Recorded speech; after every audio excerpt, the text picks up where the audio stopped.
יש סיפור יוצא דופן מאחורי פסל הבסט הזה.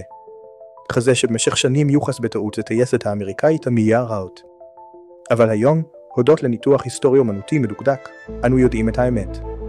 זוהי קרינה מאסון נגרונה, חלוצת התעופה האיטלקית.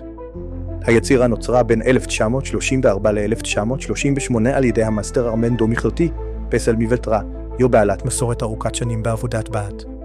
שק גליונה בהט הטבעי, שעובד בשליטה רבה, מדגיש את האור והשקיפות של האבן. הסתכלו על הפרטים, ההבעה המחושה, מדי הטייסים, השיער שנקשר בדייקנות. אבל מי הייתה קרינה מאסון נגרונה? נולדה בבוגליאסקו ב-1911, היא קיבלה את רישיון הטייס שלה ב-1933, והפכה לאחת הנשים האיטלקיות הראשונות שטס. ב-1934 הוא קבע את שיא הגובה הראשון שלו, והגיע ל-5,544 מטר במטוס ימי. בשנת 1935 היא עלתה על הצרפתייה מרייסיורס וקבעה שיא עולם בטיסה עד 12,043 מטר על סיפון קפרן ICA 113. שיא יוצא דופן, שנותר ללא הפסד במשך עשרות שנים.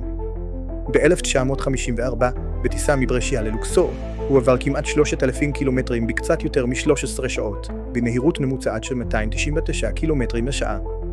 הוא השתתף במשימות בינלאומיות, בתחרויות יוקרתיות והפך לנשיא העיר הרוסי של גנואה.